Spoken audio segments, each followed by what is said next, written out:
అరెరే! ఆనపకాయ హ్మ్. అంత అద్భుతంగా ఉంటది మరి ఆనపకాయ.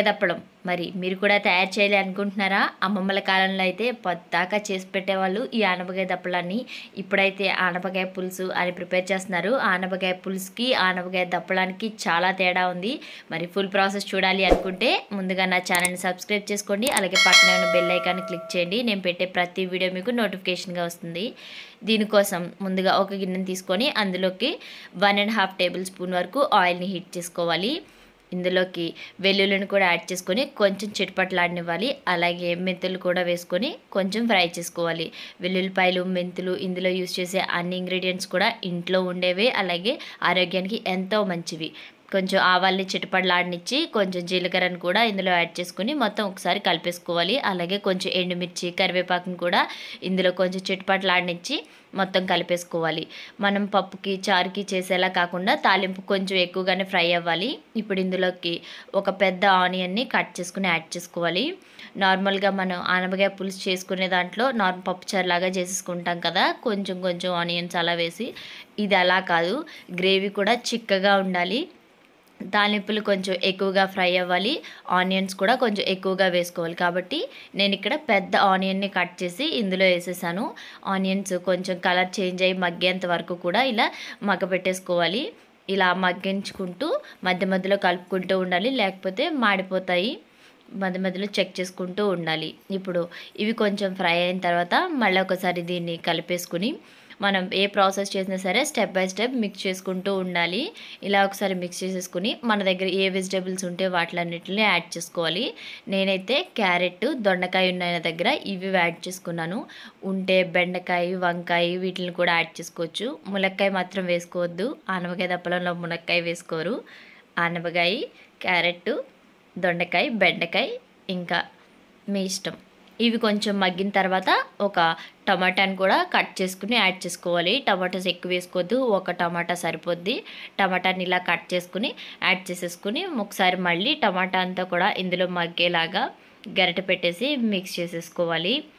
ఇలా వీడియోలో చూపిస్తున్నట్లుగా మిక్స్ చేసుకోండి. వీటికి ఆయిల్ కొంచెం ఎక్కువగానే ఉండాలి, అప్పుడే టేస్ట్ చాలా టేస్టీగా ఉంటుంది.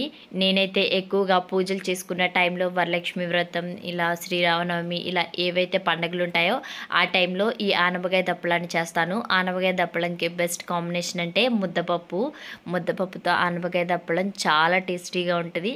మీరు కూడా ట్రై చేయండి. మన హెల్త్కి ఆనపకాయ దప్పలం, ముద్దపప్పు ఇలా అన్నీ కూడా చాలా హెల్తీ కదా, కాబట్టి తప్పకుండా ట్రై చేయండి. ఇందులోకి టేస్ట్కి సరిపడా సాల్ట్, 1/2 టేబుల్ స్పూన్ వరకు పసుపుని యాడ్ చేసుకొని, ఉప్పు అంటదంట అన్నీ వేసి చూడు నన్ను వేసి చూడు అంటదంట. అంటే ఎన్ని ఇంగ్రీడియంట్స్ ఎన్ని యాడ్ చేసినా సరే సాల్ట్ వేయకపోతే ఆ టేస్ట్ రాదు కదా, అందుకని సాల్ట్ అలా అంటదంట. ఏ రెసిపీస్ అయినా ఏవి చేసినా సరే కొన్ని స్వీట్స్లో కూడా మనం సాల్ట్ యాడ్ చేస్తాం కదా, ఎన్ని యాడ్ చేసినా సరే సాల్ట్కి ఉండే ప్లేస్ సాల్ట్వే కదా.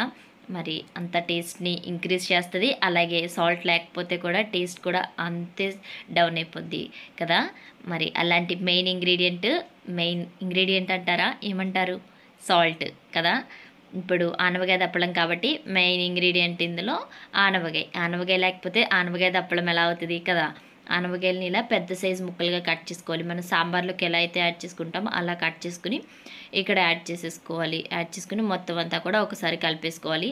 చూడండి ఎంత కలర్ఫుల్గా ఉందో. ఆనపకాయ ముక్కలేమో గ్రీన్ కలర్లో, టొమాటోస్, క్యారెట్, ఆనియన్స్ ఇవన్నీ మంచి కలర్ఫుల్గా ఉన్నాయి కదా. ఇలా మొత్తం అంతా కూడా మిక్స్ చేసేసుకోవాలి. ఏ వెజిటేబుల్స్ అయినా, నాన్ వెజ్ అయినా, ఏదైనా కూడా ఆయిల్లో ఎక్కువసేపు మగ్గాలి, అప్పుడే టేస్ట్ బాగుంటుంది. అలాగే త్వరగా కూడా కుక్ అయిపోద్ది. మనం వాటర్లో ఎంతసేపు కుక్ చేసినా అంత టేస్ట్ బాగోదు. ఇప్పుడు మూత పెట్టేసి ఒక 2 to 3 మినిట్స్ పాటు ఫ్లేమ్ని మీడియం ఫ్లేమ్లో అడ్జస్ట్ చేసుకొని వీటిని కొంచెం మగ్గనివ్వాలి. ఇలా కొంచెం మగ్గిన తర్వాత మూత తీసేసి మళ్ళొకసారి మిక్స్ చేసేసుకోవాలి. మధ్య మధ్యలో కలుపుకుంటూనే ఉండాలి, ఎందుకంటే ఇందులో వాటర్ కంటెంట్ ఏవి కూడా రిలీజ్ అవ్వవు కాబట్టి మాడిపోయే ఛాన్సెస్ ఎక్కువ ఉంటాయి. కాబట్టి మిక్స్ చేసుకుంటూనే ఉండాలి. ఇప్పుడు ఇందులోకి కారానికి సరిపడా కారాన్ని యాడ్ చేసుకోవాలి. ఇందులోకి పచ్చిమిర్చి కారాన్ని ఎక్కువ యూజ్ చేసి కారాన్ని తగ్గించుకుంటే టేస్ట్ చాలా బాగుంటుంది. కాబట్టి నేను ఇక్కడ కొంచెం 1/2 టేబుల్ స్పూన్ కన్నా తక్కువ కారాన్ని యాడ్ చేశాను. ఇది సరిపోద్ది కరెక్ట్గా.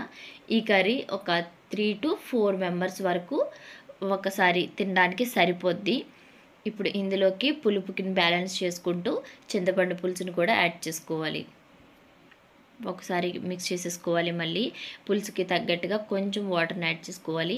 ఆనపకాయ పులుసులాగా లూజ్గా ఉండకూడదు, కొంచెం థిక్గా ఉండాలి. మనకి ఉడికిన తర్వాత కూడా మనం గరిటెతో వేసుకునేలా ఉండాలి, పప్పుచారులా పోసుకునేలా ఉండకూడదు. అందుకని వాటర్ కొంచెం, చింతపండు పులుసు కూడా కొంచెం యాడ్ చేసుకోవాలి. ఇప్పుడు ఆనపకాయ దప్పలంలో మెయిన్ ఇంగ్రీడియంట్ బెల్లాన్ని కూడా ఇందులో యాడ్ చేసుకోవాలి.